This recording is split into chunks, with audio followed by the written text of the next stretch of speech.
So अब जो pollutants है, hey guys, now can you tell me what is meant by the term a greenhouse gas? नहीं, किसने कहा? What is a greenhouse gas? Shaz, you cannot attend this class, mister. Hello, Shaz. You were online. I can't accommodate any other kid, यार, जगह ही नहीं है. तो यहाँ पे चेयर एक चेयर दे दो यार इसको कहीं से. है अच्छा यहाँ आ जाओ. इधर आओ Shaz. You come and sit here. जगह है उधर दोनों के लिए. तुम्हारे लिए भी है. So यार अभी तक आपको greenhouse gas भी याद नहीं. What is a greenhouse gas? It's a gas that absorbs what? Heat तो बेकार है ना, आपने याद ही नहीं किया. It absorbs infrared radiation and sends it back to क्या? Earth. आपको याद ही नहीं है कुछ. You guys are क्या चीज क्या है आप लोग यार? आप लोग अभी लिख रहे हैं इसको. So carbon dioxide is the greenhouse gas. Can you name another greenhouse gas? Methane. What is its impact on the environment? They contribute to global warming. ये याद रहेगा? अच्छा जी. So state one possible consequence of increased greenhouse effect. It contributes to global warming. Don't say just global warming. It doesn't.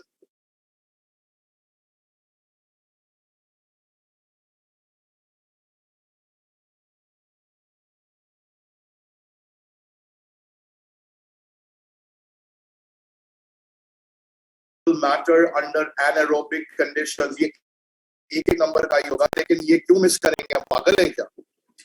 It is produced by the incomplete bacterial decay of vegetable matter under anaerobic conditions. Yeah. No, let me see. No, it's not this one. It's this one. Oh, yeah, it's this one.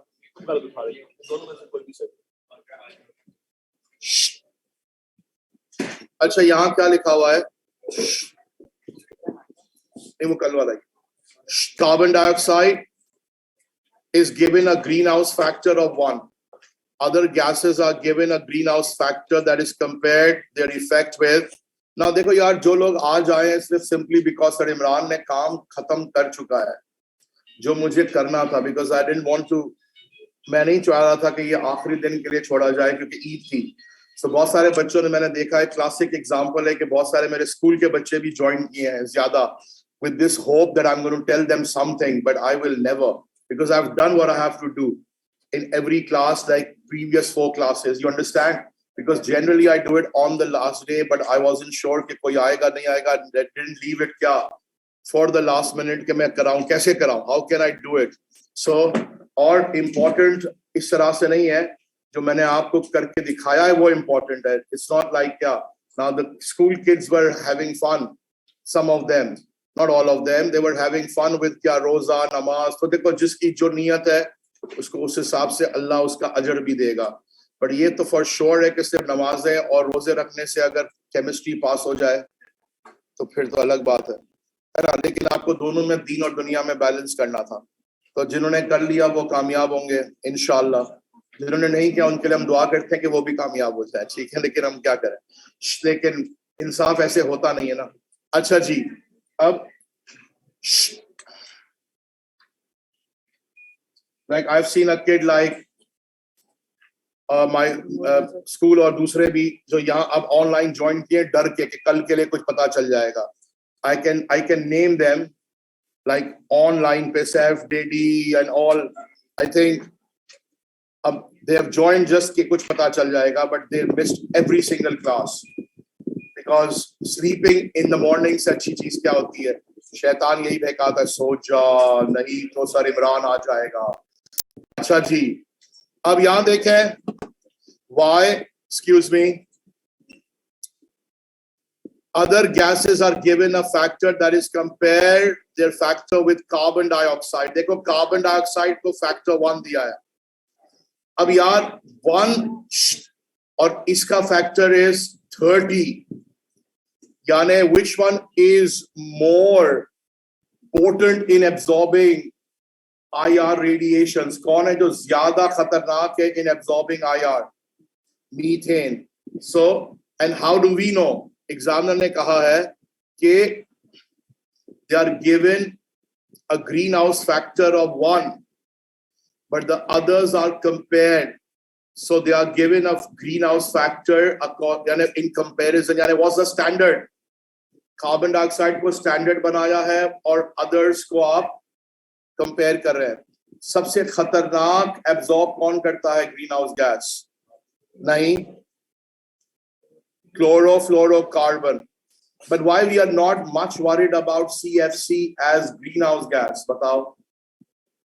हमें इतना फिक्र नहीं है किसकी? Although CFC can absorb यानी बहुत ज्यादा क्या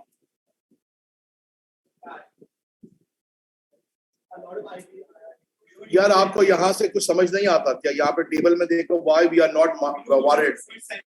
उसकी परसेंटेज बहुत लो है. Although CFC is more powerful in absorbing क्या infrared radiations, but its percentage in air is so low. समझ रहे हो? हवा में इतनी कम है CFC that its impact as a greenhouse gas is nothing. आप सुन रहे हो मेरी बात? So we are more worried about what? Maybe carbon dioxide or maybe methane as a greenhouse gas. इसमें से ज्यादा percentage किसकी है हवा में? So percentage wise, we are worried about carbon dioxide and the power to absorb CFC or IR. It's what? Methane. So why an increase in the percentage of methane more worrying than the same percentage increase of carbon dioxide? Because methane has a greenhouse factor of 30, whereas carbon dioxide has a greenhouse factor of 1. Udhar baith jao, Morris. Morris, where were you yesterday? C group mein. Nahi, you were online. Oh, acha. But then why are you here? Beta, there is no space. I told you, yaar. Where will you? Acha, wahan baith. Haan chalo. ये centre में लड़की के पास जगह है अभी फिलहाल. आ जाओ. ये भी कल नहीं आया था Amreen. He was not in this group. Just send him home. Send him home. You were not there in the last class because this is jam packed. Because we name ना कि कौन-कौन इस group में आएगा. जगह नहीं है ना. Come back later. Go. मजाक कर रहा हूँ यार. यहाँ पे ईद है यार. आप कैसे भेज सकते हैं आपको मिठाई खिलाए बगैर? यहाँ पे जगह देखो यार. कहीं एक कुर्सी दे दो. वाली दे दो. जहाँ जगह है बेटा देख लो यार. What other environmental problem besides its action as a greenhouse gas is caused by CFC? Depletion of the ozone layer that allows more UV light to depletion of the ozone layer that allows more UV light to strike Earth. Depletion of the ozone layer and that allows more UV light to strike Earth. And this increases क्या? अच्छा, what is the impact of that? उसको दो यार photocopy. वो तो मुंह से कुछ नहीं बोलेगी. वो बैठी रहेगी वहीं वैसे ही अल्लाह मियाँ का बुत बन के. वो कल नहीं आए थे. जो नहीं आए थे तो उनको खुदा देगा क्या?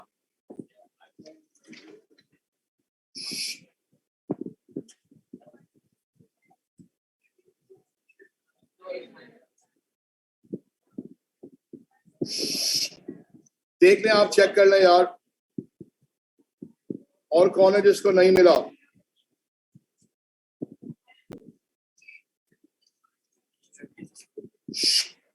Okay, guys and girls. Okay, यहाँ देखें आप. I know कि ये आप जल्दी में शायद ये रिवाइज ना किया हो. So किसी को याद है इसमें क्या होने वाला है? Ammonium chloride will decompose. Guys, बस बात ना करें.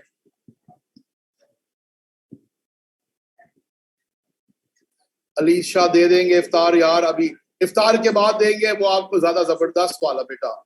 अमोनियम क्लोराइड है।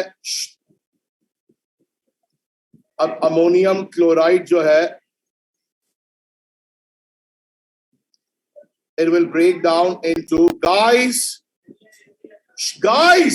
अगर आपने रिवाइज नहीं किया है इट्स अ गुड टाइम कि आप समझ लें कि अगर आपने बहुत इजी वाली चीजें रिवाइज नहीं की हो देयर इज अ पॉसिबिलिटी। आप शायद बोलेंगे यार ये कौन पढ़ के जाता है, ये तो कभी नहीं आता, ये एक मसला है। और फिर आप बोलेंगे ओ शिट सारा कुछ तो आता था, ये क्यों नहीं आता था, ये तो इतना आसान था, मुझे आना चाहिए था। अब बहुत सारे बच्चे इसको किस पे ब्रेक कर देते हैं गलती से, अमोनिया और क्लोरीन। अमोनिया और क्लोरीन नहीं बनती, ammonium chloride breaks down into ammonia gas and HCl gas. या गाइस आप लोग सेटल नहीं हो रहे। कल कैसी अच्छी क्लास थी, मुझे एक आवाज नहीं निकालनी पड़ी है आपके लिए। इनफैक्ट मुझे तकलीफ हुई सेकंड ग्रुप में, वो लोग बहुत बात कर रहे थे, आप लोगों ने बिल्कुल बात नहीं की थी यार। और उसी तरह कर लें तो हम खत्म कर लेंगे यार। आज का दिन तो है यार, आपको क्यों मसला हो रहा है यार? यार अगर आप सुन लेंगे ना आपको आराम हो जाएगा, घर पे आप रिलैक्स करें, ईद मनाएं। हमने सब कुछ किया हुआ है, फिर बस यही एक हर्डल है ना लास्ट। तो हम क्यों, we should leave any stone unturn, right? So आपको फिर इंपॉर्टेंट बता दिया जाए कि यार देखो बता रहा हूं कि जो मैंने आपको थोड़ा सा बताया फिर और बताएंगे, बट वो किसी को पता थोड़ी कि कैसे आएगा। वो तो जो क्लासेस अटेंड कर रहा था उसको उस पर समझ में आ जाएगा कि यार ये इस तरह से था, ये वाटर यहाँ से निकालना था, ये इस तरह करना था। तो यार खाली अगर ओरली इंपॉर्टेंट बताने से बच्चे पास हो जाते तो फिर क्या बात थी, वरना मैं आपको फर्स्ट ही बता के छोड़ देता। मैं खाली बोलता कंडेंसेशन आ रही है, एडिशन पॉलीमर आ रहा है, बस दैट्स इट, मेरा फर्ज खत्म हो गया। नहीं, मैंने आपको करके दिखाया वर्कशीट की वर्कशीट्स कि यहाँ से निकालें, और मैं आपको बता भी रहा हूँ अभी भी। अब आप मुझे बताइए कितने लोगों ने वो याद है जो मैंने एक डायग्राम करा था कि हाउ कैन यू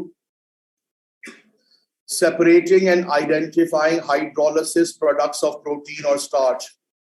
वो डायग्राम याद है? क्रोमेटोग्राफी से सेपरेट होते हैं, याद है? और एक स्टैंडर्ड का स्पॉट लगाते हैं, फिर उसको नॉन से कंपेयर करते। कराया था मैंने पूरा डायग्राम, और मैंने बताया था लोकेटिंग एजेंट का स्प्रे लिखना नहीं भूलना, और RF वैल्यू से हम आइडेंटिफाई करेंगे और उसको कंपेयर करेंगे किसके साथ, with the book of data. ये सब मैंने बता दिया था। प्लस मैंने ये भी बताया था कि RF की फॉर्मूला जरूर देना। और कैसे करते हैं hydrolysis of protein, heat protein और स्टार्च विद, याद है? याद नहीं है? Concentrated hydrofluoric acid under reflux. फिर भूल गए होंगे यार, आप लोग याद नहीं कर रहे यार, that's not good. Ammonium chloride breaks down into ammonia and HCl। अब आप दोनों का MR रेडी कर लें। कौन ज्यादा लाइटर है? इसका MR 17 है, इसका 36.5 है। ये क्या है? एसिडिक है, और ये एल्कलाइन है। याद आ रहा है? ये बहुत पहले अगस्त का काम है ये। अब which one is going to come out first? इन दोनों में से कौन पहले बाहर निकलेगी? अमोनिया। और ammonia being alkaline it will turn red litmus blue. फिर पीछे से आएगी सेकंड नंबर, कौन? Heavier. Heavier will come out later, और वो क्या करेगी? दोनों को क्या कर देगी? नहीं, दोनों को ब्लू से रेड कर देगी। HCl ब्लीच नहीं करती भैया। क्लोरीन तो यहाँ निकली नहीं है, ये HCl है, क्लोरीन नहीं निकली है। यही तो मैं समझा रहा हूं, there is no chlorine over here. So name the process which causes the gas to move along the tube. Diffusion. Which gas turns red litmus paper blue? Ammonia. Which gas turns blue litmus red? Hydrochloric nahi, hydrogen chloride gas. Explain why the two gas traveled along the tube at different speeds. Because of their difference in kya? MR. Thus ammonia being less dense than HCl.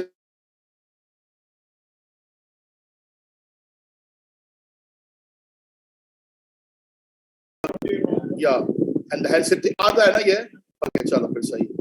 अब अगर कोई unexpectedly ये idiot जैसी कोई बात दे, तो आपको मैंने क्या बताया है कि lower horizontal line gives us क्या? The melting point, and the upper horizontal line gives us the क्या? ये सिर्फ रिवीजन के लिए बता रहा हूं, और अगर कूलिंग का होगा तो इसका ऑपोजिट होगा, right? So upper will give what point? हाँ, अगर उल्टा हो रहा है तो the upper will give us क्या point, the condensation point, and then the next one will give us the क्या, फ्रीजिंग पॉइंट। किसी को याद है ये सब ना? अब आप बताओ कि इसका मेल्टिंग पॉइंट क्या है यार? यहां से आप देखेंगे ये है इसका मेल्टिंग पॉइंट, ये है इसका क्या, is it a pure substance और an impure substance? It's a pure substance because melting and boiling has occurred at a fixed temperature, not over a kya, and not over a range of temperature. Do you agree, guys? Huh? Acha ji. Use the graph to give the boiling point of tungsten. You got to read it from here, beta. क्या है? अच्छा, और दिल में जरा मुझे bio के timing का डिसीजन दिल में फिर मुझे आप इन्फॉर्म कर दें कि सर हम इस वक्त फारिग, कल कितने बजे पेपर एंड हो जाएगा? हाँ, देखो फिर मैं चाह रहा हूँ आप घर जाके थोड़ा सोएं, क्योंकि आप अगर ऐसे ही, अब तो नहीं, हम का मसला है ना, रात तक है ना अब तो, सो आप थोड़ा घर पे जाके सो के आ जाए 2 बजे, अगर आपको बायो करना है तो। क्या 2 बजे नहीं?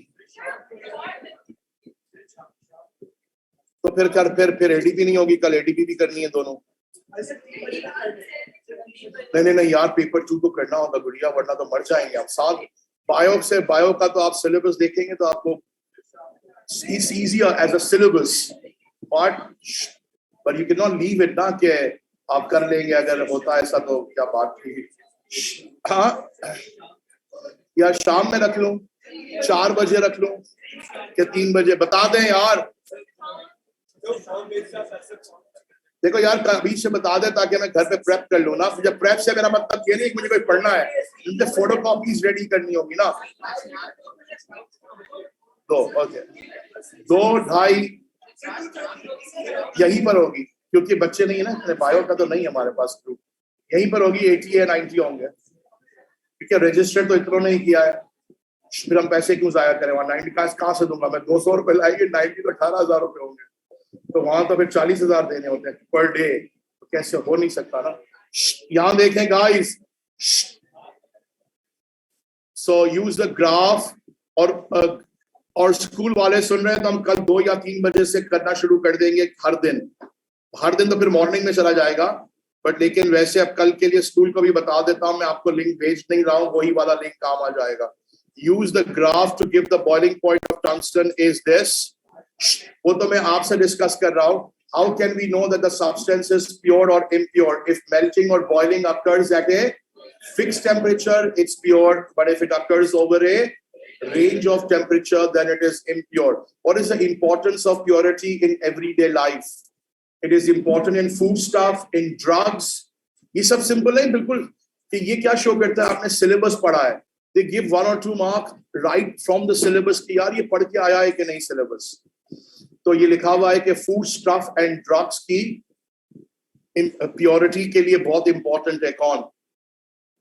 हाँ, predict the temperature at which the tungsten wire will break मतलब इसका melting point होगा तो break हो जाएगा। So the melting point जो है वो है 3400।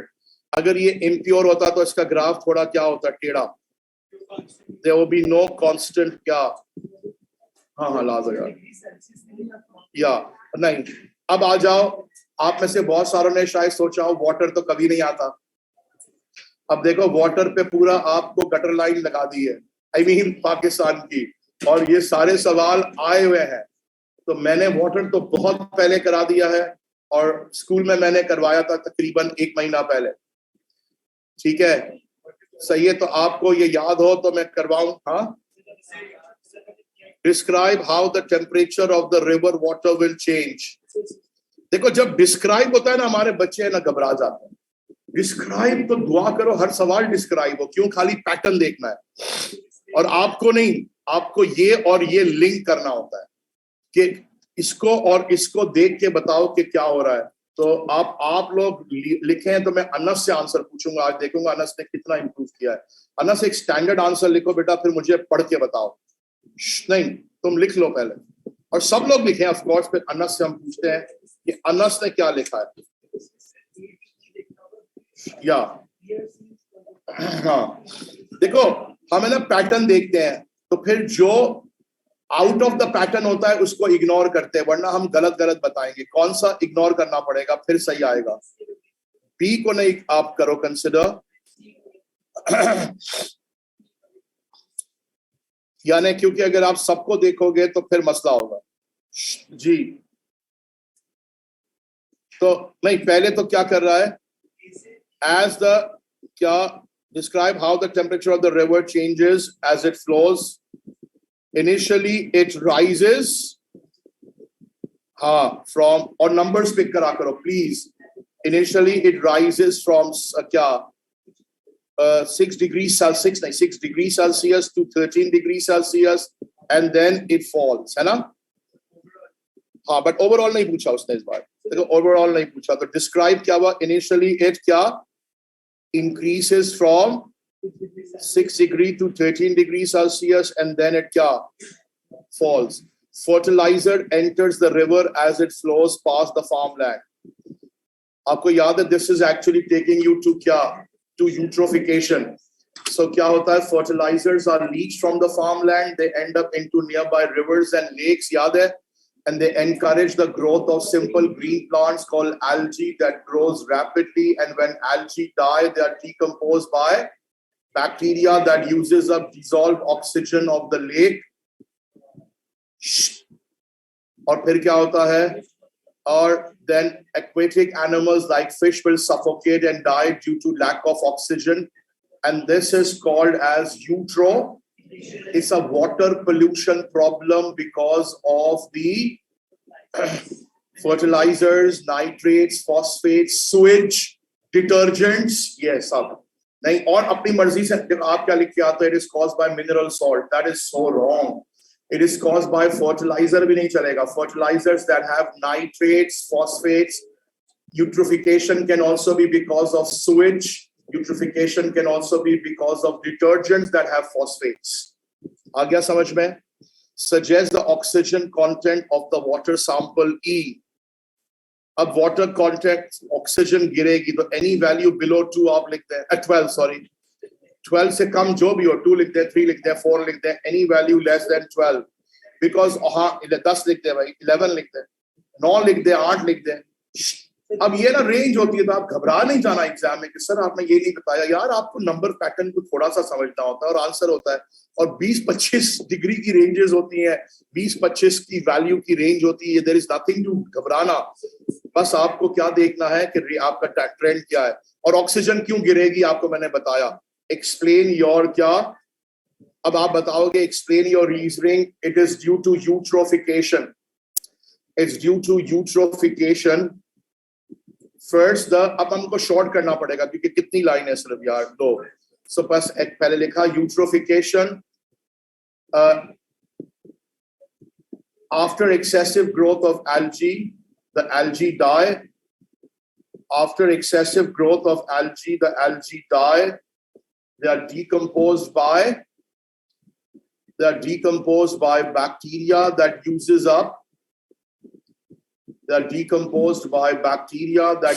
up dissolved oxygen of the lake.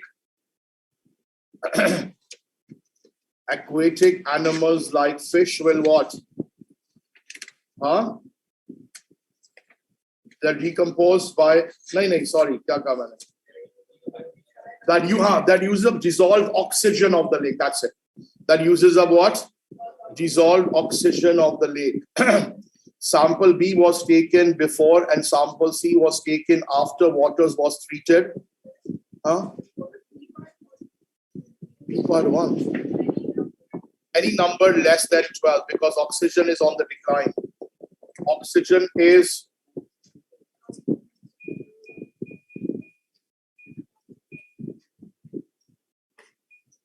okay. Guys, excuse me. Sample B was taken before. Sample C is taken after water was treated for use as water supply for the town. Complete the table to show how the content changes when the water is treated. When the water, अब treated water की बात हो रही है, treated वाला, treated word को मैंने कर दिया यहाँ. डिसॉल्व मिनरल्स को तो कुछ नहीं होगा ना, जो मिनरल्स डिसॉल्व हो गए उसको तो बाहर नहीं निकाला जा सकता। सस्पेंडेड क्या यूज करना है? अब क्यों आपने क्या की होगी? सैंड फिल्ट्रेशन याद है? सैंड फिल्ट्रेशन का एक लाइन याद हो सकती है, it will remove all the solid particles.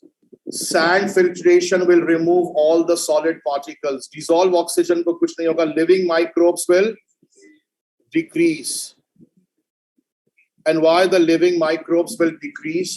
आपने sunlight भी मारी थी, which kills some bacteria, and you have passed chlorine. Chlorine will kill bacteria. Chlorine will increase.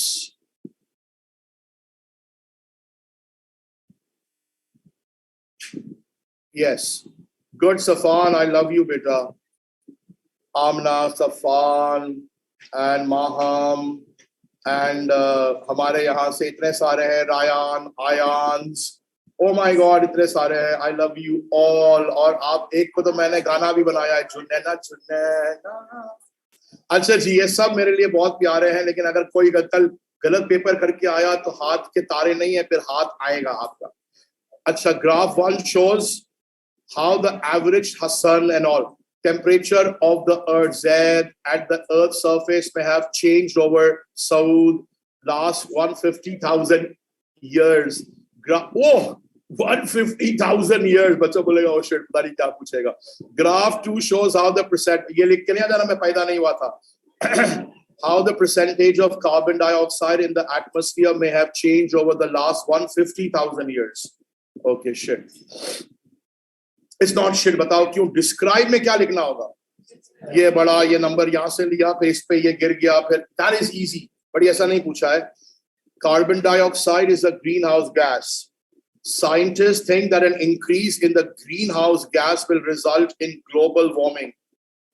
Explain how graph 1 and 2 support. क्या मतलब? कार्बन डाइऑक्साइड अगर बढ़ेगी तो scientist को लगता है कि ग्लोबल वार्मिंग बढ़ेगी। Is there a link? देखते हैं यहाँ, देखो यार, लिंक करने आता है, टेम्परेचर को लिंक करना है किससे ना। बट बच्चा यही आना चाहिए, मैं तो बोलता हूँ पेपर में, रट्टा क्यों पूछे हमसे? इसको तो देख के 2 मिनट में आपको क्या लग रहा है? जैसे जैसे क्या बढ़ रही है?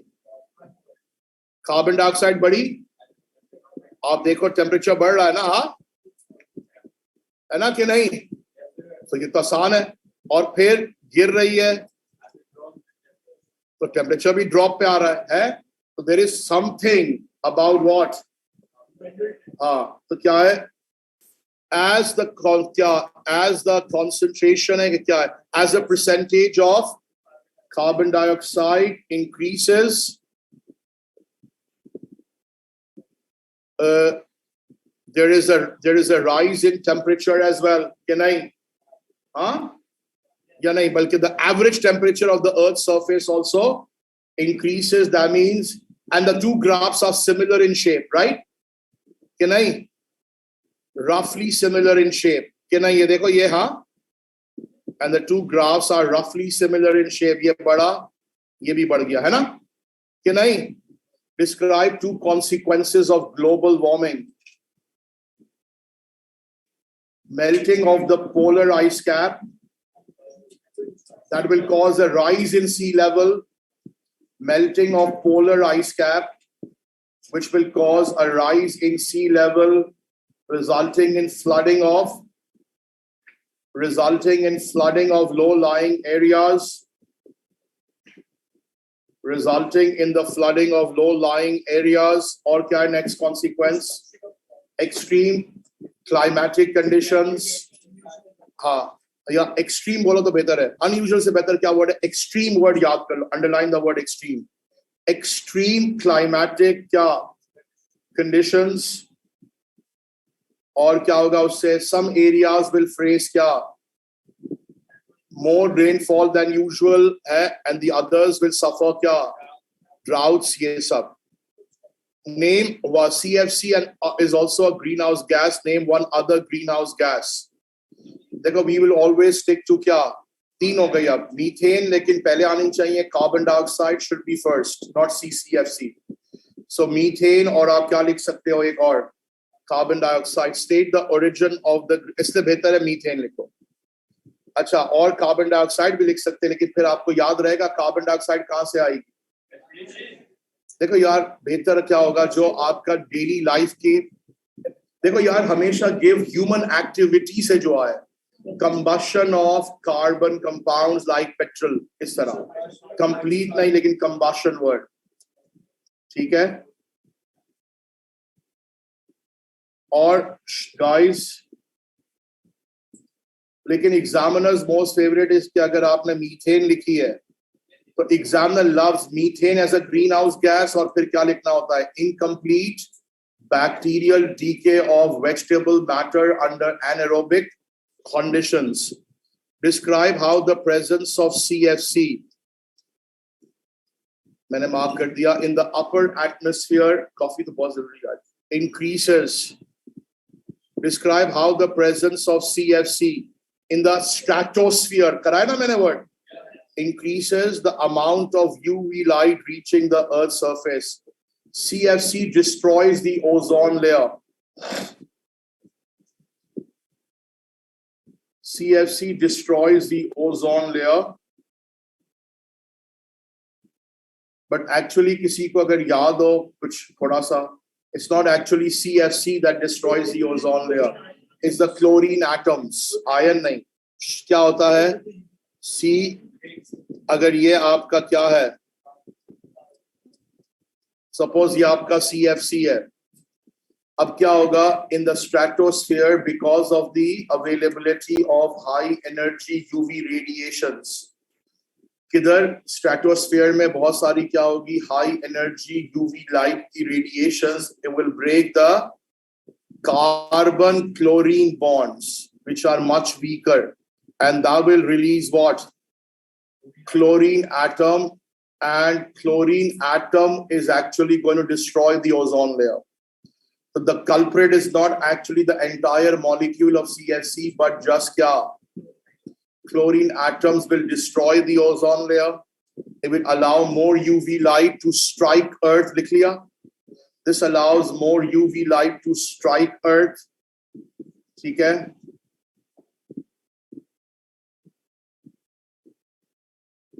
So less UV light is absorbed by the ozone layer. And because of less UV light being absorbed by the ozone layer, because of less UV light being absorbed by the ozone layer.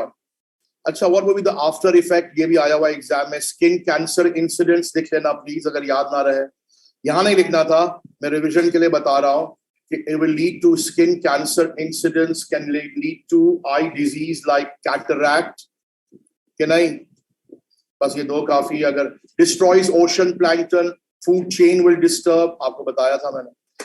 अच्छा, अब मुझे फिर से बताओ, oxidising reducing agent का test याद रहेगा, कौन से दो हैं, एक acidified aqueous potassium magnets, okay you know that. What is the definition of electrolysis?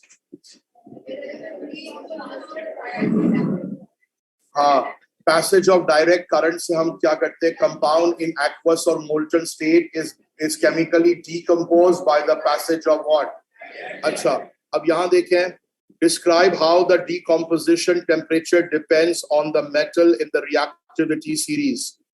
The more reactive the metal, क्यों, अब higher the temperature it will require to decompose. Check कर लो, yes or no?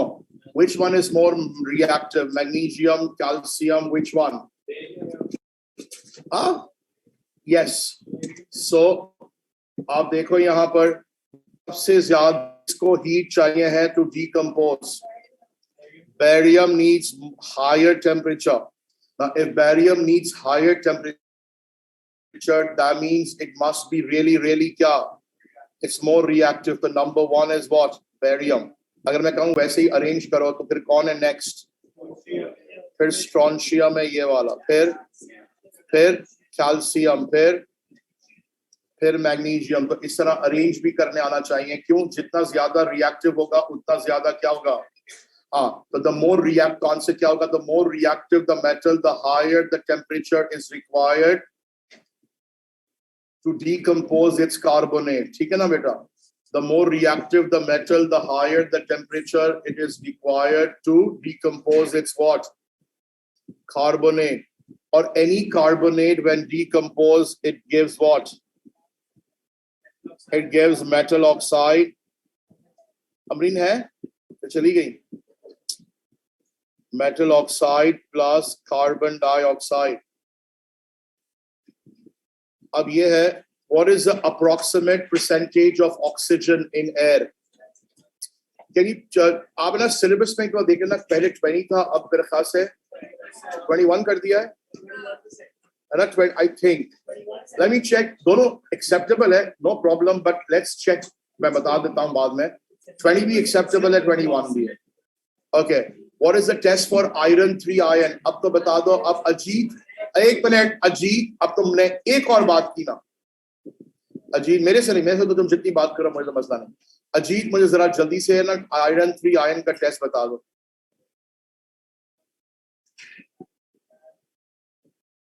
Okay, test है add नहीं, पहले बोलो add aqueous NaOH dropwise until present in excess. Good. और result क्या आएगा?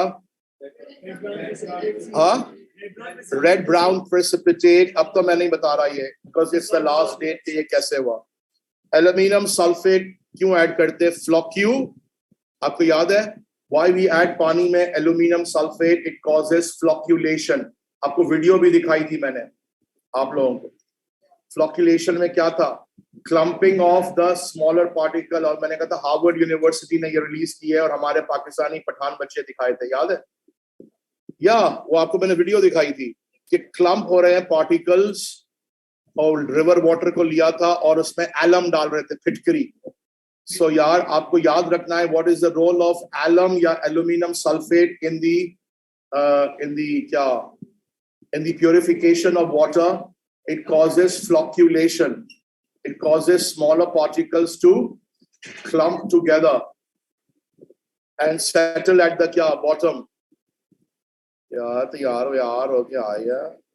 अच्छा जी, अब aluminum sulfate contains aluminum ion and sulfate ion. So, sand filtration. Sand filtration या merely filtration भी बच गया आप.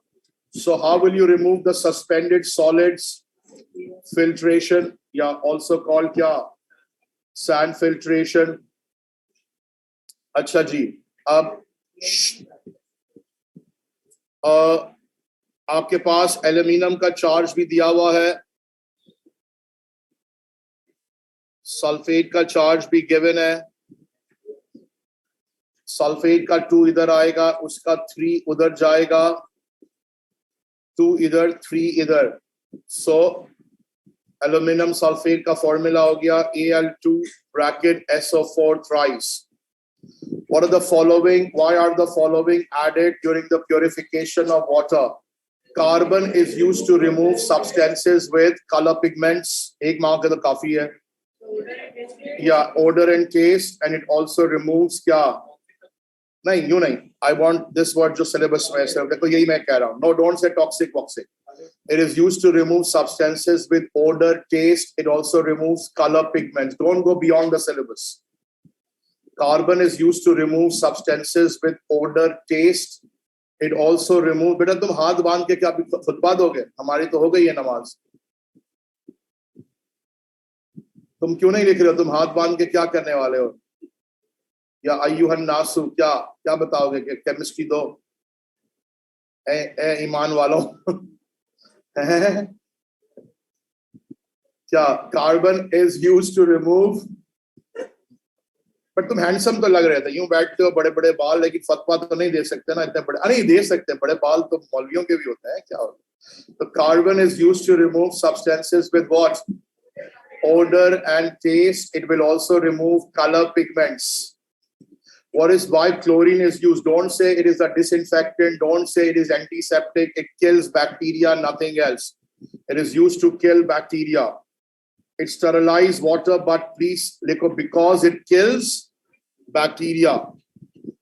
Calcium hydroxide is added. Calcium hydroxide is added to neutralize acidic solution. Or after chlorine has been added, write an equation for the reaction of calcium hydroxide with hydrochloric acid. अब यार ये तो बहुत आसान है, it's neutralization.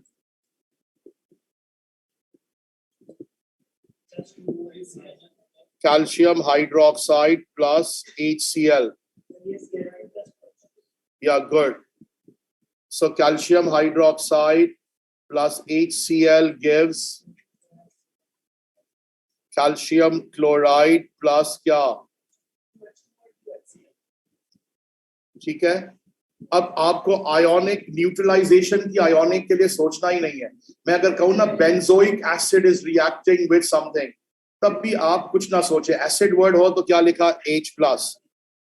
Benzoic acid is reacting with sodium hydroxide, तो बस H plus plus OH minus gives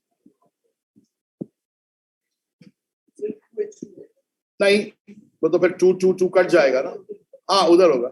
अच्छा अब यहाँ पर अब आ जाएं जी. अब हम इलेक्ट्रोलिसिस पर वापस आ गए. अब ने कल जो किया था वो इनर्ट इलेक्ट्रोड्स थे. अब आपको ये पता होना चाहिए कि ये कैसे पता चलता है कि इलेक्ट्रोड्स आर इनर्ट और एक्टिव. इफ दे आर, देखो मैं यहीं पर कर लेता हूं क्योंकि आगे सवाल आएगा. मैं आपको यहीं पर समझा दूं.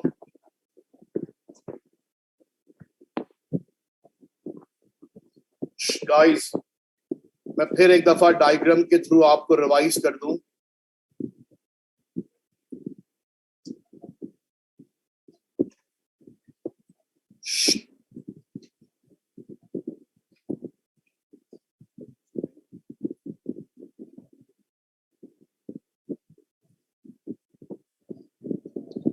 गाइस यार हम इतना सीरियसली कर रहे हैं यार, नहीं करो बात यार. गाइस टाइमिंग्स आउट हो जाएंगे, फिर कॉल करना पड़ेगा कि बैठना है.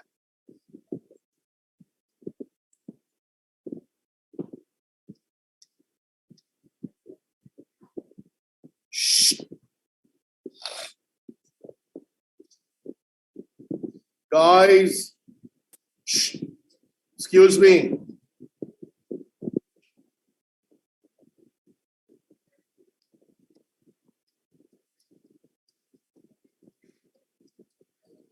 देखो यार कॉपर सल्फेट जो है,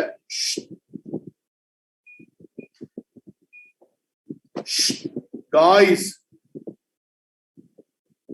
कॉपर सल्फेट की दो तरह से इलेक्ट्रोलिसिस होती है. Once with inert electrode and also with active. आपको बात याद है ये? और हम एक्टिव का वर्ड किसके लिए यूज नहीं करते? कैथोड के लिए नहीं होता. एक्टिव का लफ्ज इज ओनली फॉर एनोड. तो आपने आंखें फाड़ फाड़ के किसको घूरना होता है, मैंने ऐसे ही एक्सप्लेन किया था. आप एनोड को देखेंगे. अब अगर anode is neither platinum nor graphite, ये रहा एनोड. अगर एनोड पे मैंने लिखा क्या?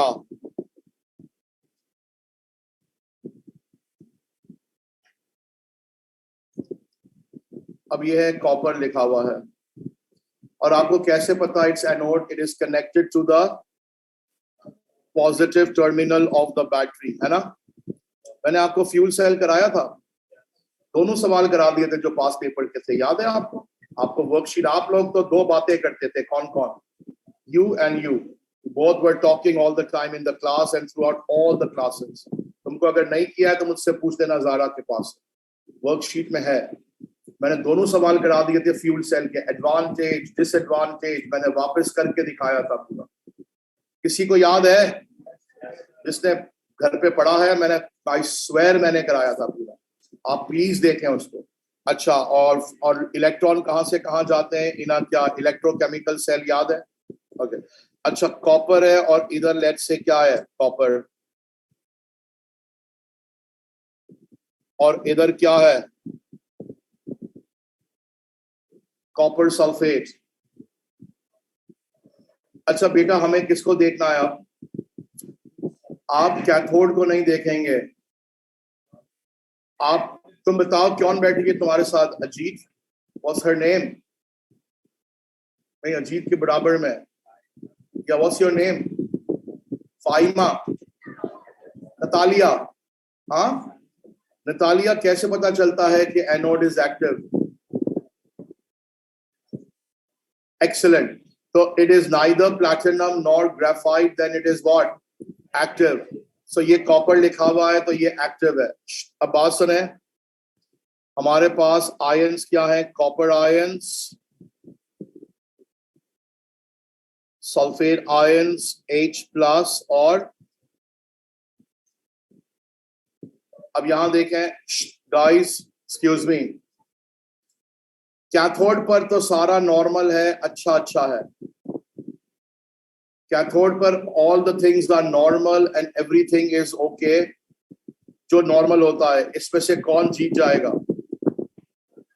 Copper ions will win. तो कैथोड पे क्या होगा?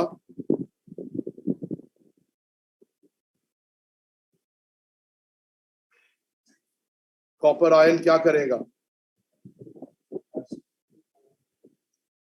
और क्या बन जाएगा? कॉपर. ठीक है, कैथोड पर तो इट्स लवली लवली, ये चिपक गया. कौन?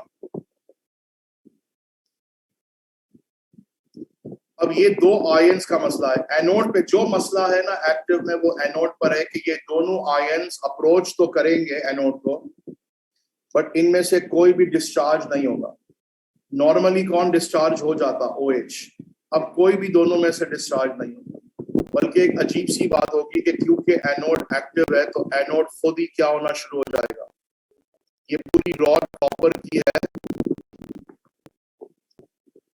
कॉपर एटम्स क्या बनना शुरू होंगे? Copper atoms will form copper ions. है ना, यही सिखाया था. और एनोड पर बिल्कुल कोई डिस्चार्ज ऑफ आयन नहीं हो रहा, बल्कि एनोड पे क्या हो रहा है? Copper atoms are becoming what?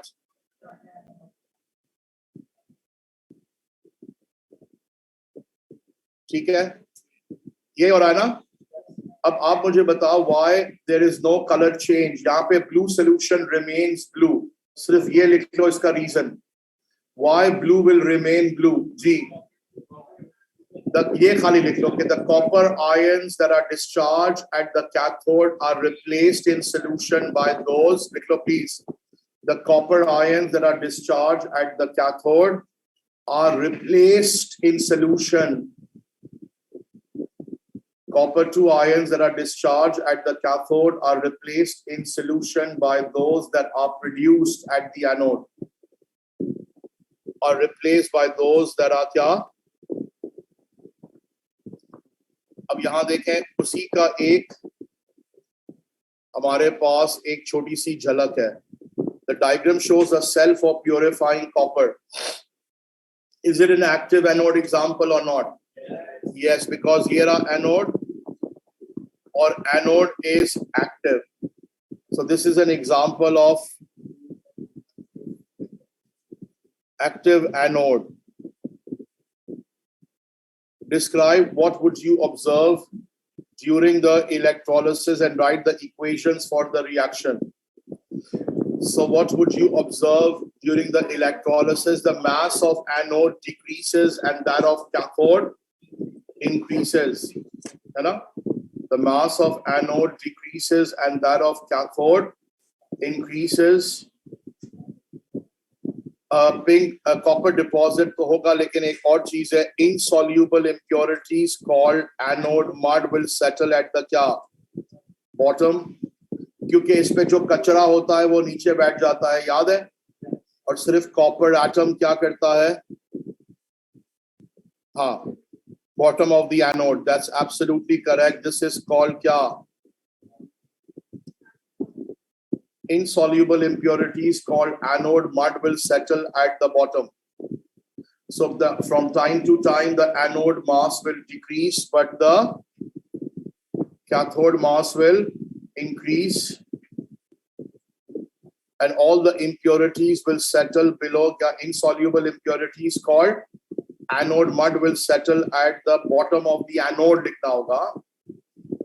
Explain the electrodes and the electrolyte conducts electricity. Explain how the structure of metal allows copper electrodes to metal conducts because they have delocalized electrons that has the ability to move in a certain direction when a potential potential difference is applied.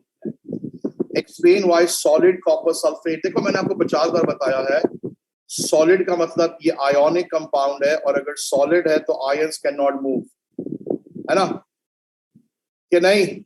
But aqueous में they are free to move. तो कभी भी ionic compound कोई आए जिसको कैसे जज कर सकते हैं? Generally cation और anion होते हैं ना उनमें, है ना? तो हम क्या बोलेंगे? Because in solid state the cations and anions are not free to move, whereas in aqueous state the cations and anions are free to move. Describe how the apparatus shown in the diagram could be modified in order to electroplate an iron object. In electroplating में क्या होता है? Object कहाँ जाता है? Object is equal to cathode. In electroplating, object is always cathode. What should be anode? Rod of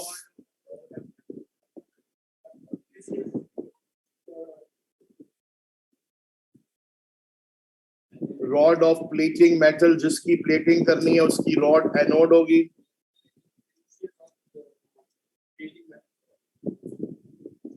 और electrolyte क्या होता है? मैं कहूंगा सिंपल करने के लिए soluble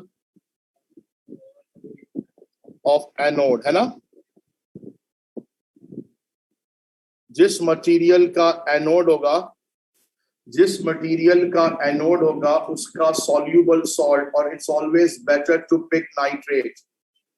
It's always better to pick nitrate because all nitrates are always soluble. So यहाँ क्या लेंगे हम? क्या प्लेट करना है? The object, the knife should be made the cathode in an electrolytic cell by connecting it to the negative terminal of the battery. Be precise, ये पूरा बताना होगा. The knife is made the क्या? Cathode in an electrolytic cell by connecting it to the क्या? Negative terminal of the battery. बहुत clear होना चाहिए. और फिर nickel is made the anode by connecting it to the क्या? Pure rod of nickel is made the क्या? Anode by connecting it to the क्या? Positive terminal of the battery. And अब nickel का salt, I would always recommend nitrate because all nitrates are always soluble, easy हो जाएगा. So electrolyte must be nickel nitrate. नहीं, 50 बार बताया है. Aqueous word अब भी आप नहीं लिखते. The electrolyte should be aqueous nickel nitrate. और अगर किसी को अकल हो तो निकल की valency 2 होती है तो nickel 2 nitrate would be perfect. Bronze is an alloy of copper and tin. Bronze is less malleable than pure copper. अब तो बता दो यार, pure copper क्यों malleable है? पहले तो ये बताओ. In metals, there are positive ions arranged in regular layers. देखो मैंने कितना समझाया है. Arranged in regular layers. जो बच्चे मेरी बात सुनते थे, आपस में बात नहीं करते थे ना, उनको याद होगा. Arranged in regular layers, and when the force is applied, the layers can slide over each other easily. But when alloyed with क्या? Tin, copper discuss हो गया ना? When alloyed with tin, the different sized positive ion makes the arrangement of lattice less regular. आया ये लिखने? And therefore, when a force is applied, the layers cannot slide that easily. When alloyed with the क्या? With the second metal, the different sized what? Positive ion will make the arrangement of lattice less regular. So now the layers cannot slide very easily. when a force is applied. अच्छा जी, अब आप देखें, अब ये है cotton plug soaked in hydrochloric acid. This is soaked in aqueous ammonia. ठीक है? अच्छा, can you tell me what bad things can dissolve in water? Bad है वो. What bad things can dissolve in water? Nitrate ions, phosphate ions, sewage, heavy metal compound like mercury. यार आपने तो ये पढ़ा ही नहीं. Water. What good things can dissolve in पानी? Mineral salts, oxygen. ये तो याद रख लें यार. अब आपको पता है इन दोनों में से गैस निकलेगी. बट अमोनिया बीइंग लाइटर, आपको कैसे पता यहां से तो अमोनिया गैस निकलेगी? तो वो दूर तक पहुंच जाएगी अमोनिया. सही है ना?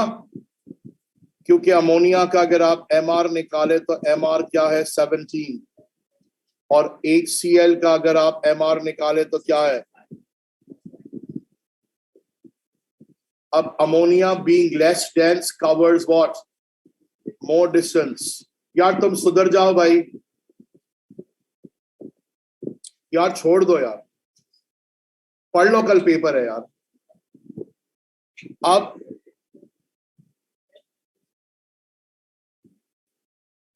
इधर ये कम डिस्टेंस क्या करेगी?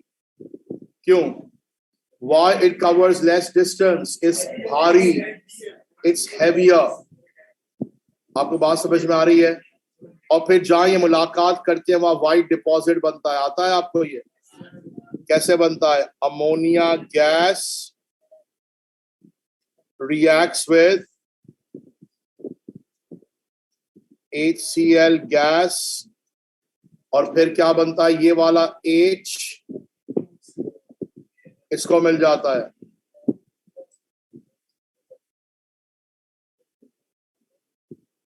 और अमोनियम क्लोराइड का क्या बनता है?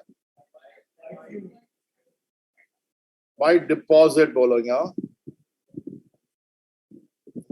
यहां से अमोनिया गैस ने भागा, सॉरी. और why it covers more distance? It's lighter.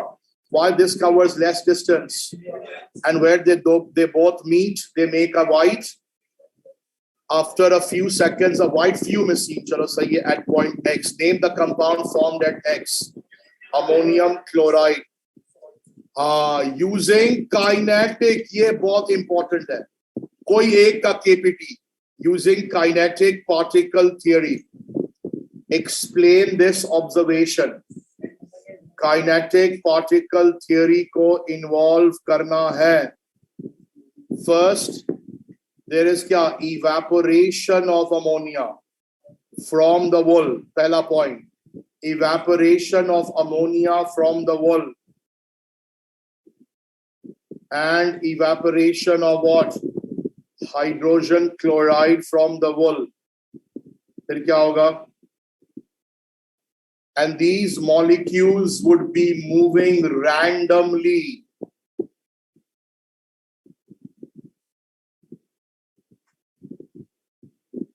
And are in continuous motion. ये ना kinetic particle theory, they are in continuous motion. And are in continuous motion.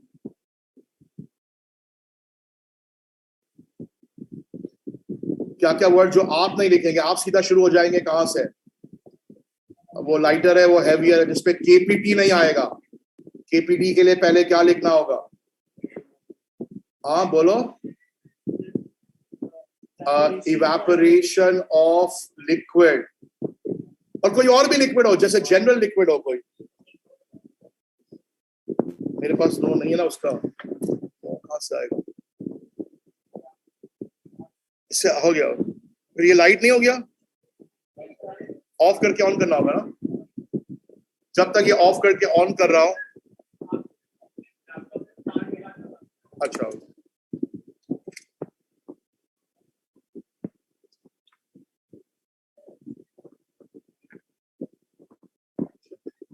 Oh thank you guys. या please देखो यार, मेरी बात सुनो. KPT पर हमारा हाथ अच्छा नहीं बैठा हुआ है. we can't explain it really well, यानी like an A star वाला. हम बहुत जनरलाइज करते हैं केपीटी को, क्योंकि हम याद नहीं करते कि केपीटी में क्या लिखना होता है. Particles are in continuous motion. ये वर्ड तो बिल्कुल नहीं होता काइनेटिक पार्टिकल थियरी में. तो यहाँ क्या बोलना था? They are in continuous motion. और क्या भूल गए? Evaporation from the wool. ठीक है. And particles are moving randomly is okay. ठीक है. अब आप अपनी वाली स्टोरी आपको आती है. अमोनिया बीइंग, वो आपको स्टोरी रखी हुई है. Ammonia being less dense then HCl. Ammonia being less dense than HCl. Ammonia being less dense than HCl diffuses at a faster rate. Diffuses at a faster rate and covers a greater distance. Whereas blah blah कर लोगे खुद. Okay. अच्छा जी. The student repeated the experiment using methylamine in place of ammonia. अब दोनों का MR देख लेते हैं. अमोनिया का तो निकालने हमेशा MR पे बेस करता है क्या? Rate of diffusion. Ammonia और methylamine is what? CH3. तो अमोनिया तो 14 plus 3. Ammonia is 17, right? Whereas methylamine should be, guys, 31. So अब क्या होगा?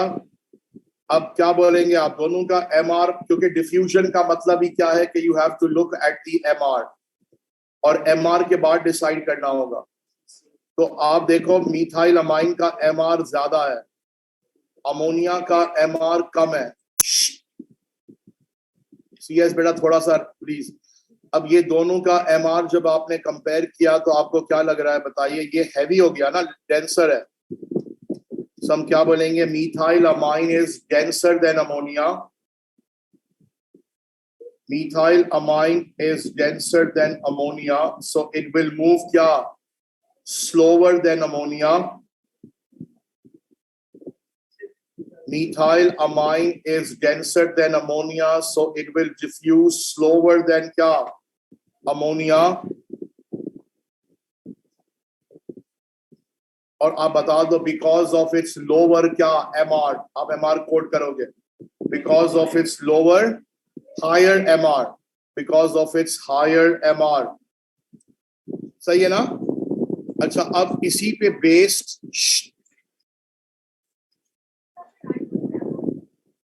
या guys, hello.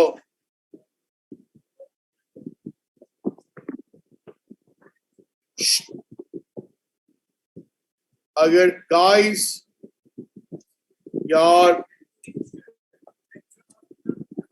नहीं पूरा वर्ड मॉलिक्यूलर मास.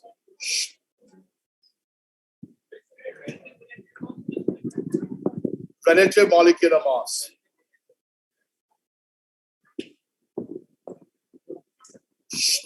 Guys,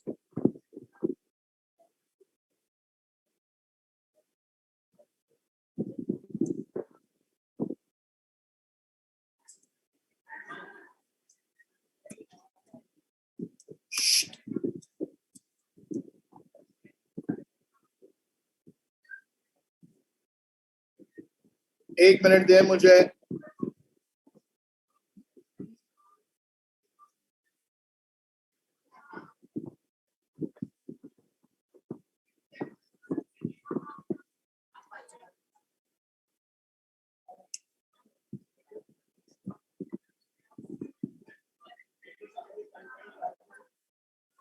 यार आपको गाइस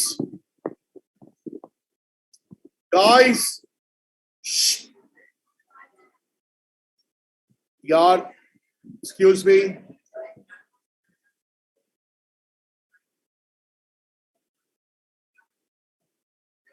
यार एक मिनट गर्ल्स, अगर आपको पोरस स्पॉट एक्सपेरिमेंट याद है, पोरस स्पॉट गाइस,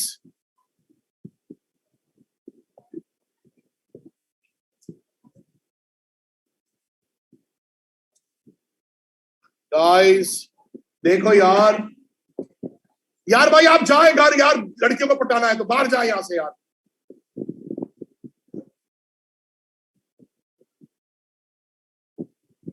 यहां देखें,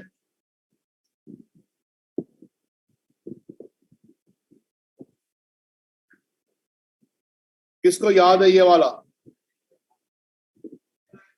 तो आप एक दफा मुझसे सुन लें। वैसे ये एडीपी के लिए है, लेकिन मेरे पास टाइम नहीं है, यहाँ देख लें आप अभी। ये यूट्यूब है।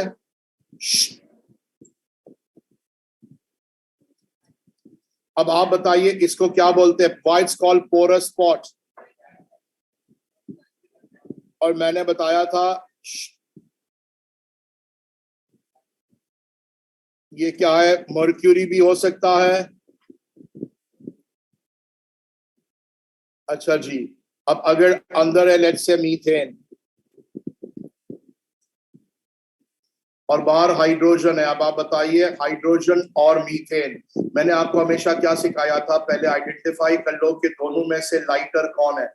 अगर लाइटर गैस बाहर है तो आंख बंद करने से नहीं होगा। आंख बंद करके, अब तो हो गया रमजान यार, तुम अभी आंख बंद कर रही हो। अब आप है ना दोनों गैसेस में से पहले लाइटर गैस को आइडेंटिफाई कर लो। अगर लाइटर गैस बाहर है तो जल्दी जल्दी पोरस स्पॉट के अंदर आएगी, और अगर पोरस स्पॉट के अंदर है तो जल्दी जल्दी बाहर निकल जाएगी।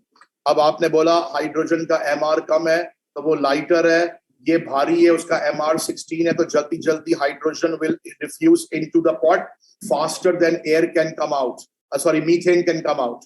तो मीथेन को बाहर निकलना है, लेकिन मीथेन को बाहर निकलने में अभी टाइम लगेगा। जब हाइड्रोजन अंदर होएगी तो नंबर ऑफ पार्टिकल्स बढ़ गए, नंबर ऑफ पार्टिकल्स बढ़ गया तो प्रेशर बढ़ गया, प्रेशर बढ़ गया तो अब एक्स क्या करेगा? फॉल, क्योंकि वो गैस यहां से इसको पुश करेगी ना। कराया ना मैंने? तुम्हारा इंस्पेक्शन खत्म हो गया गुड़िया? हाँ हाँ, क्यों कर रही हो? यहाँ देखो ना भाई। लेकिन क्या ये हमेशा के लिए नीचे गिर जाएगा? फिर बाद में मीथेन बाहर जब निकलेगी तो अंदर और बाहर का प्रेशर बराबर हो जाएगा, तो फिर क्या बोलेंगे? X falls and rise and comes back to its original position. ये मैंने इतनी मेहनत से कराया था उस वक्त, आपको ये आता है ना? और अगर दोनों का एमआर सेम हुआ तो फिर क्या होगा? No movement. सपोज यहाँ पे वो कर लिया, आप इसको पढ़ लेंगे, ये तो आता है ना, इसको तो मैं टाइम वेस्ट नहीं करूँ ना। ओके अच्छा जी, कौन मुझे ये करके दिखाएगा? ये तो इजी है, ये भी इजी है, ये मैं छोड़ रहा हूं यहाँ। अब आपको इतना इंपॉर्टेंट कॉन्सेप्ट समझ में आएगा अगर आप थोड़ी देर मेरे साथ रहें। यहां से a 1.2 gram sample of brass was analyzed। पहले तो याद करना होगा कि brass has copper and, अब क्या होगा जब इन दोनों पे HCl फेंका जाएगा फिर क्या होगा? Copper will not react with HCl। क्यों? Because copper can't displace H। कुछ समझ आ रहा है मैं कह रहा हूं? हाँ, तो अब वो क्या, अब सल्फ्यूरिक एसिड डाल रहे हो, डाइल्यूट तो ऑक्सीडाइजिंग भी नहीं है। सो यार ये सुन ले प्लीज, आपने किस पर HCl फेंका है? Brass. Brass is a mixture of what? Copper and zinc. तो पहले क्या होगा? कॉपर प्लस, तो कुछ नहीं होगा, बट जिंक तो करेगा ना रिएक्ट। तो फिर जिंक प्लस HCl से क्या होगा?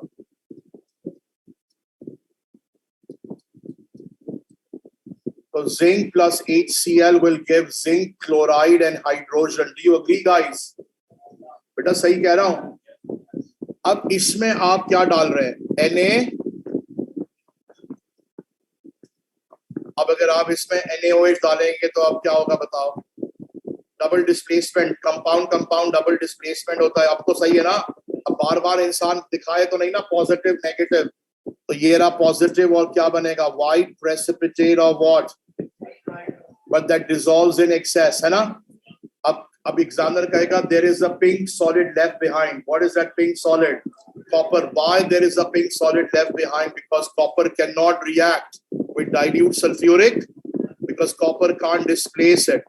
Suggest why brass, यार ये सवाल नहीं, इसके बाद है शायद. Suggest why brass was used powder. ये छोड़ो यार, ये नहीं यार, sorry, ये नहीं, आगे है कहीं, लेकिन मैंने आपको समझा दिया ना ये पूरा. Describe how aqueous ammonia can be used to show that only the zinc has reacted. Add aqueous NaOH dropwise until present in. So you will see a kya? White precipitate or what? Zinc hydroxide that dissolves in excess to form a colorless solution, whereas pink solid would be left behind. Why? Copper doesn't react with HCl, H2SO4 dilute. Concentrated has a different story. अब मैं चाहूंगा आप बताएं क्या ये? Sorrel is a small green plant. The pigment in the leaf can be separated. कल करवाया था ये question पूरा. Describe how chromatography can be used to separate different pigments. चलो अब आप लिखो जरा थोड़ा सा.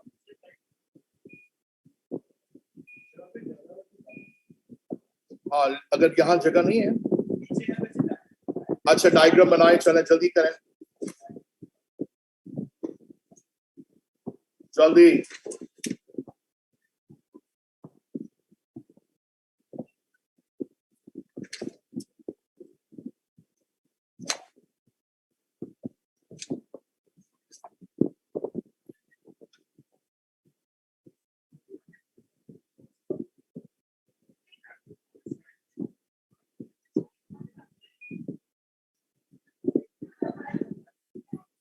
अच्छा जी, एक सिंपल सा डायग्राम जो हम 50 बार बना चुके हैं, उसने आके कुछ गड़बड़ की है वापस लगता है, वरना ये तो सही चल रहा था. गाइस,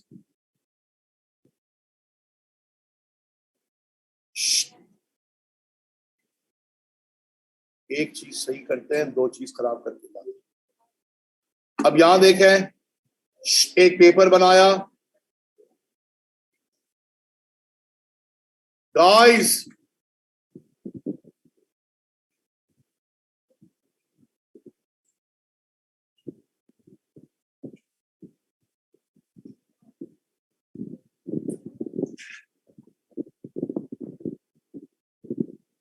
लेट यार इस तरह ड्रॉ करते हैं ना. हाँ, और ये क्या है? स्टार्टिंग लाइन नहीं बोलते, क्या बोलते हैं? Base line drawn. अब क्योंकि अगर आपको लिखने का टाइम ना हो तो सीधा क्या बोल दिया, ये क्या है? Chromatography jar. फिर ये क्या है? Chromatography paper. बल्कि लिख दिया base line drawn in pencil. तो ये बेस लाइन है और उस पर किसका स्पॉट लगाना था? किसका? The pigments in the sorrel leaf. Sorrel leaf का पिगमेंट. अच्छा, अगर एग्जामिनर कहे कि आपने कैसे एक्सट्रैक्ट किया सॉरल लीफ का पिगमेंट, तो take sorrel leaf, put it in a mortar, crush and add some solvent and then crush it with a pestle. ठीक है, और फिर using a teat pipette apply the spot on the baseline, but make sure, on the baseline, make sure that the spot is above the moving solvent. और spot को dip नहीं करना, सिर्फ किसको? तो ये हो गया moving solvent. and water में chlorophyll dissolve, तो moving solvent probably कौन होगा? ethanol. अच्छा, फिर why there is a lid? To prevent the solvent from evaporating. और ये है solvent front. करवाया ना यार? और separation किधर होगी? Along the same vertical line above the original spot. ये यूं कर लेंगे, झूठ. Separated pigments of क्या? Pigments in the, लिख देंगे separated pigments in the sorrel leaf, of the sorrel leaf, right? Sorrel पता नहीं क्या है, सोर. अच्छा, हाँ हो गया जी. और बाकी क्या होएगा? और तो कुछ नहीं है. और क्या है यार? सही है ना? और what is the definition, what is the formula for the RF value? RF value is the distance traveled by the solute, or that is the spot, huh? Spot word likhna, distance traveled by the solute, that's the spot, divided by the distance traveled by the solvent front from the baseline. ये नहीं लिखा zero है, from the baseline. हाँ, RF, what does RF means? Retention factor. RF stands for retention factor. आगे some plants contains a poisonous carboxylic acid. X. What can be deduced about X from each of the following? When X is warmed with potassium magnate, it goes from purple to colorless. इसका मतलब X must be a reducing agent because it's responding to the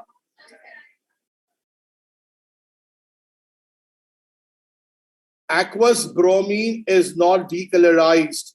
Actually अब ये नहीं कहेंगे aqueous bromine तो syllabus से वैसे all non-metals are what agent? Oxidizing. तो ये क्या है? So if this is an oxidizing agent, but लेकिन it is not being decolorized, एक और point of view से ये पूछ रहा है. It doesn't have a carbon-carbon double bond. तो आप शायद उस तरफ ना चला जाओ, इसलिए कह रहा हूं. So it doesn't have a carbon-carbon double bond. It doesn't have a carbon-carbon double bond. Has a pH of 3 and this has a pH of 1. खैर यार ये नहीं कर रहा मैं, ठीक है ना? That's easy. Okay. मैंने सिर्फ इसके लिए ये बताया था. लैक्टिक एसिड का ये स्ट्रक्चर है. लैक्टिक एसिड, अब आप देखते आप कितने होशियार हैं. चलो इस लैक्टिक एसिड से मुझको इथेनॉल के साथ रिएक्ट करके एस्टर बना के दो. कोई नहीं बोलेगा कुछ, कोई एक लफ्ज भी नहीं बोलेगा और आप सब करेंगे. नहीं, जो भी ये लिखा हुआ है यहाँ आप वो कर दे. मुझे जो इसने लिखा है आप उसको फॉलो करें. इसने जो लिखा है आप उसको फॉलो करके मेरी हेल्प करें प्लीज.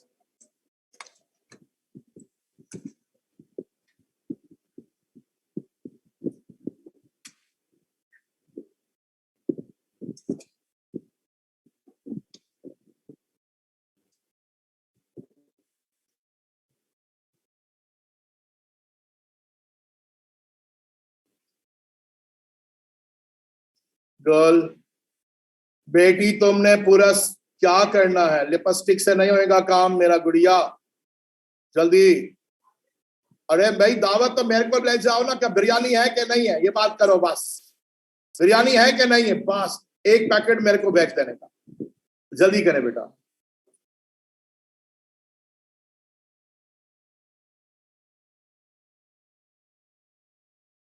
सबकी ईद बर्बाद हुई है कि नहीं? इनको तो केम्ब्रिज का तो बाइकआउट करना चाहिए, है ना? इनको पहले से पता होता है. ऑफ कोर्स लंदन में भी मुसलमान है सब. इनको प्लान करना था यार, 2 दिन के बाद रख लेते. क्या मौत आ रही थी इनको.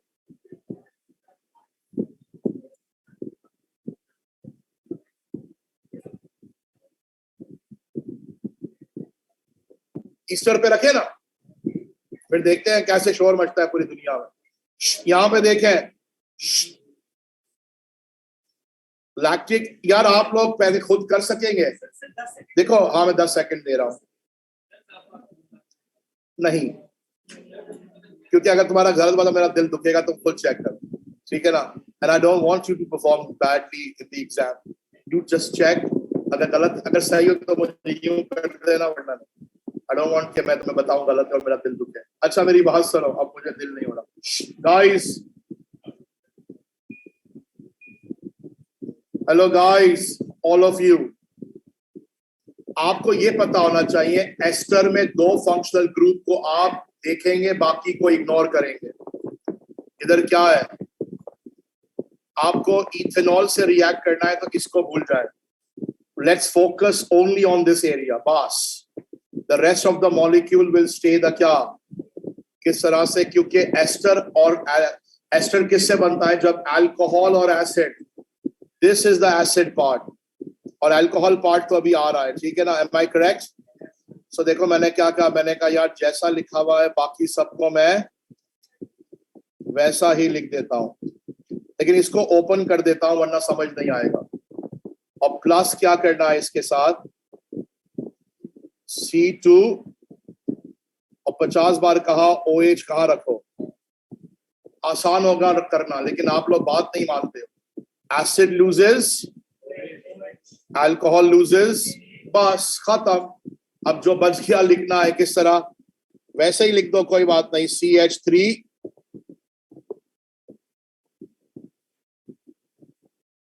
बॉन्ड व्हाट,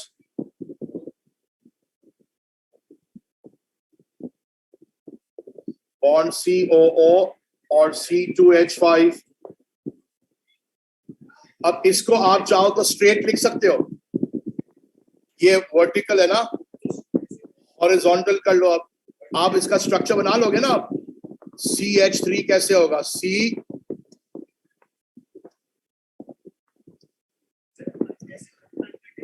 हाँ CH3 फिर क्या है, CHOH फिर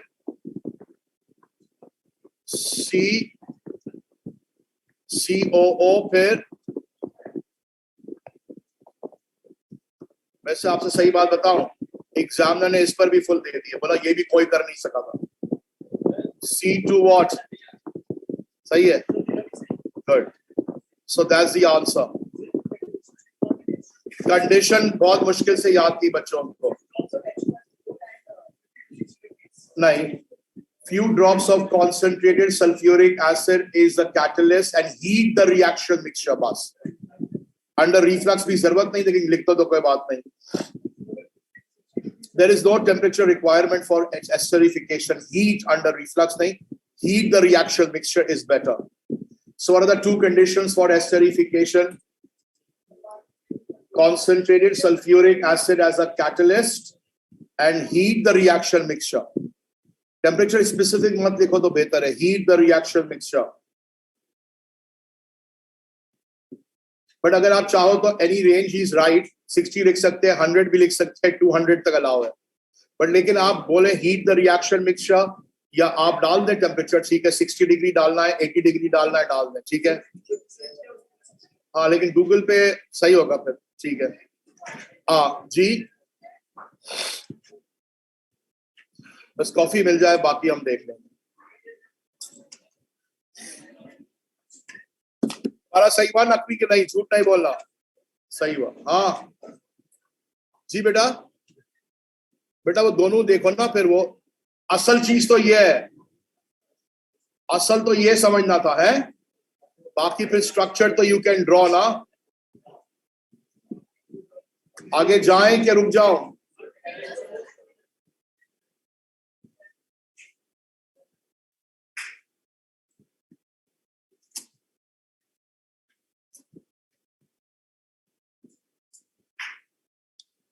बेटा बस,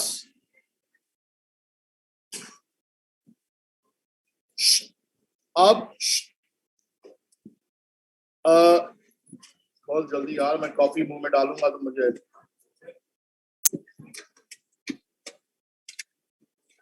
okay guys.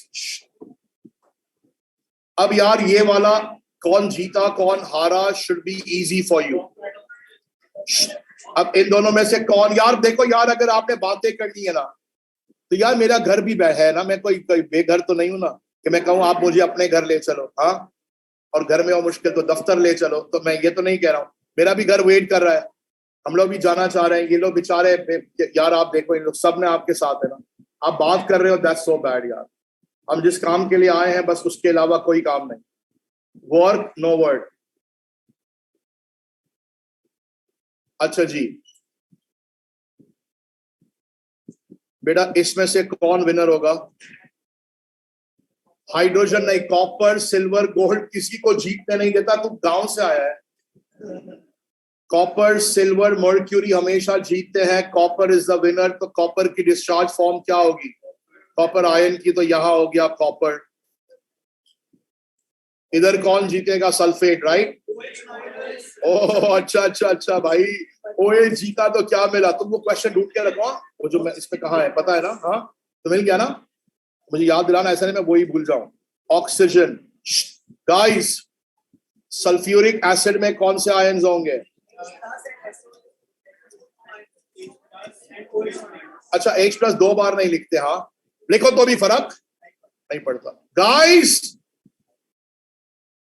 explain why electrolysis of concentrated sodium chloride liberates hydrogen, यानी बोल रहा है सोडियम क्लोराइड में आप हाइड्रोजन को क्यों जीता रहे हो, आप सोडियम को क्यों नहीं जीताते? आपको पता होना चाहिए कि जो लोअर होता है सीरीज में वो जीतता है कि नहीं, और कॉन्सेंट्रेटेड होने के बावजूद सोडियम में और इसमें क्लोज नहीं है, ये एक दूसरे से क्या है बहुत, तो hydrogen is lower in the क्या, hydrogen is lower in the discharge series than hydrogen, so it's easier to reduce. यार तुम क्या कर रही हो गर्ल, तुम हाथ यूं करके बैठी हुई और इससे कैसे केमिस्ट्री आएगी? What are you doing girl? हम सब अच्छा तैयार होके आए बेटा, क्या हो गया तुम्हें? मैं अच्छा नहीं लग रहा इस कपड़ों में, तो तुम मेरी आप क्या बेइज्जती करोगी कि सर आप क्या पहन रहे हैं, मालम जब्बा से आए हैं आप क्या? हाँ ये तो गलत है ना, सर को तो दर्द होगा दिल में। अब क्या हुआ, मैं इमरान खान को फॉलो कर रहा हूँ, रोज शलवार कुर्ता पहन रहा हूँ।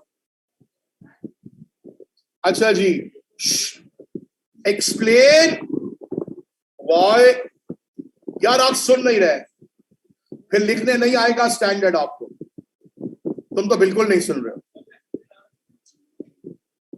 तुमने कान में उंगलियां डाली नहीं कि सर बोले तो सुनना नहीं है।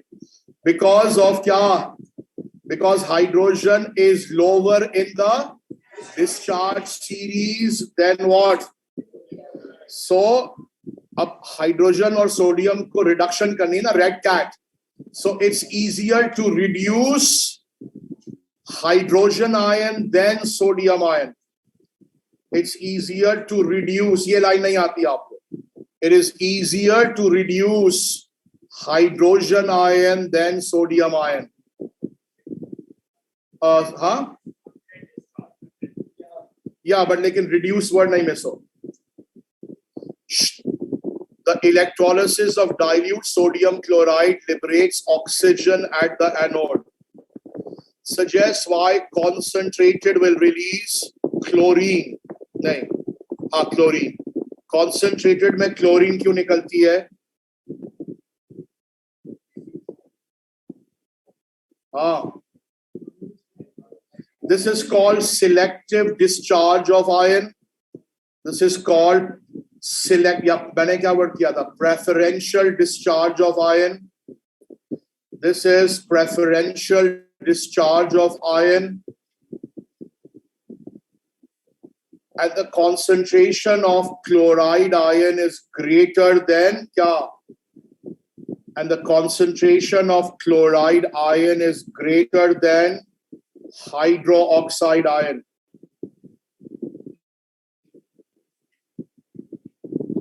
This is preferential discharge of ion, and the concentration of chloride ion is greater than hydroxide ion, so chloride is discharged in preference to hydroxide. Please ये याद कर लीजिएगा, यही दो क्वेश्चन मेन आते हैं, इसको मार्क कर लें, बस यही पूछते हैं ये क्यों जीत रहा है, फिर आंसर यही रहता है, नहीं अंडरस्टैंड? वो ऊपर नीचे पूछेंगे लेकिन आंसर यही रहेगा। हाँ या good. Stage 1 industrial application of electrolysis. Aqueous नहीं है, इसका this aqueous copper sulfate was electrolyzed using copper electrode. Copper anode lost mass and copper cathode gain. Stage 1 industrial application of this shit. Electro refining of copper, please. Electro refining of copper. Electro refining of copper. No electroplating allowed. क्यों?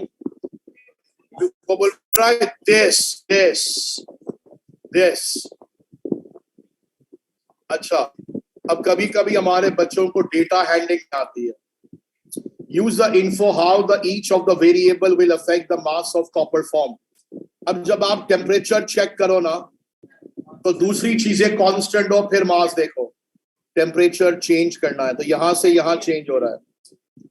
20 to 25 temperature increase हो रहा है.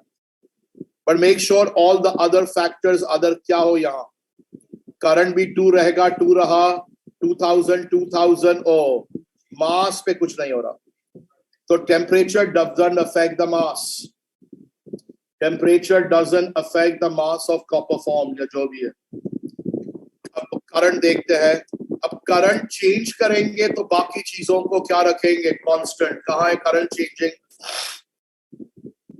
1 2 1 से 2 हो गया. पर make sure के दूसरी चीजें क्या हो कांस्टेंट. तो मास तो डबल हो गया, 0.3 से 0.6 हो गया. तो क्या बोलोगे. Increasing current increases the mass of cathode form, है ना. समझ रहे हो कि नहीं. या the increase in the increase in current increases the deposition of copper या जो भी है, या increases the mass of copper produced. What about time. अब टाइम चेंज करेंगे हम और दूसरी चीजों को कांस्टेंट रखेंगे. टाइम चेंज है ये 1000 से 2000. so 20 तो सेकंड एंड थर्ड तो बढ़ रहा है मास. तो टाइम का क्या होगा बोलो. या as time increases the mass of copper deposition also increases, है ना. और वैल्यूज की क्योंकि एक एक मांगे बच्चा क्यों. हाँ, अगर 2 नंबर का हो तो वैल्यूज के साथ, वरना 1 नंबर के लिए अब इतनी मेहनत कौन करेगा.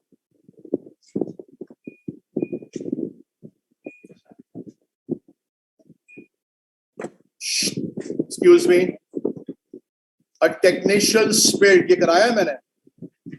अब देखो, अभी हमने थोड़ी देर पहले की काइनेटिक थियरी, बस उसमें लिक्विड डिफरेंट था, यहां डिफरेंट है. अब आप खुद देखो. चलो अब using kinetic particle theory explain why bromine could be smelt on the other side of the room. ये मैंने नोट्स में भी कराया है.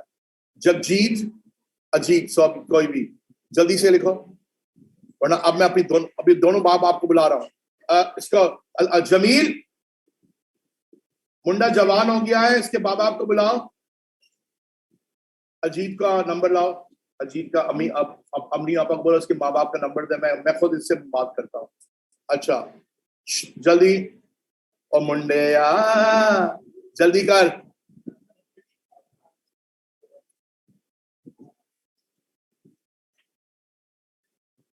अरे मत डर, मैं कुछ नहीं कर रहा. काम कर जल्दी.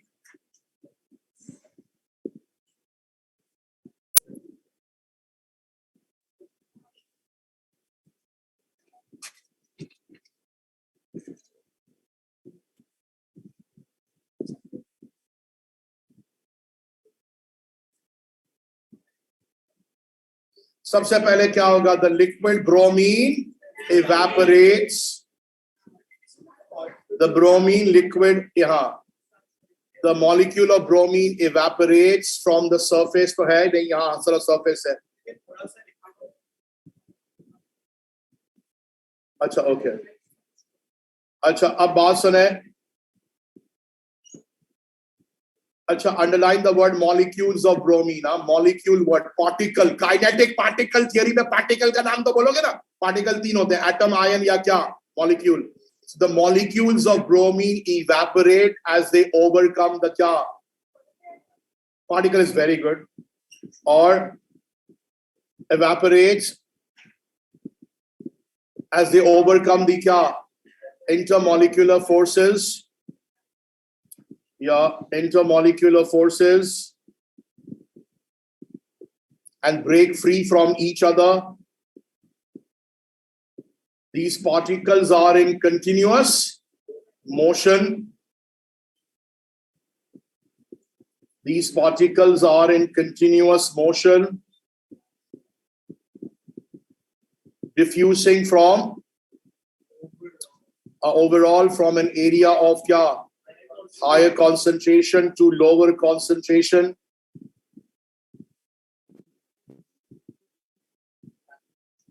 They are in continuous motion called random motion, and they are also colliding with air particles. ये कर लोगे ना, आप समझ में आ गया ना, टाइम वेस्ट तो नहीं करो ना, आपको बात समझ में आ गई. Continuous motion, random motion, because you are discussing KPT. Explain why the ozone layer is important for human health. It absorbs some UV light. Yes. It absorbs UV light, some UV light from striking Earth.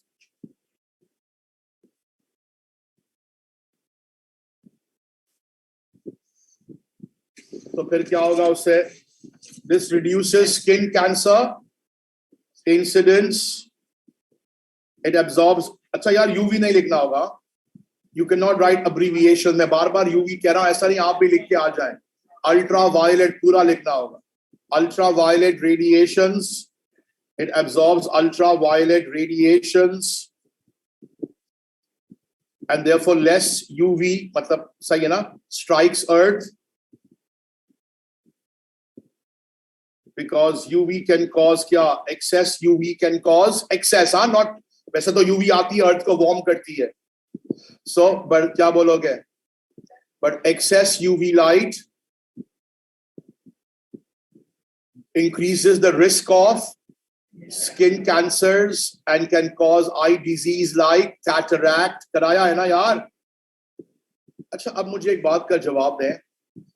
अगर मैं आपसे पूछूं how what give a main component of photochemical smog?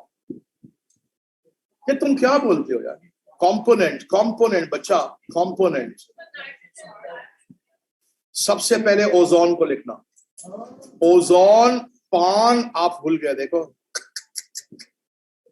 Ozone जरूरी है, oxides of nitrogen, और फिर आप बोले पान, dust particle. These are component, but what initiates? तब तुम सही हो. जो UV light है, तो what is present in photochemical of smog? फिर भूल जाते हो यार. यही तो नहीं आया है ना, बाकी तो सारे आ गए components. Oxides of nitrogen, unburned hydrocarbon, और dust particles. नहीं याद है ये भी. Oxides of nitrogen together with ozone, unburned hydrocarbon. बोलो यार, unburned hydrocarbon.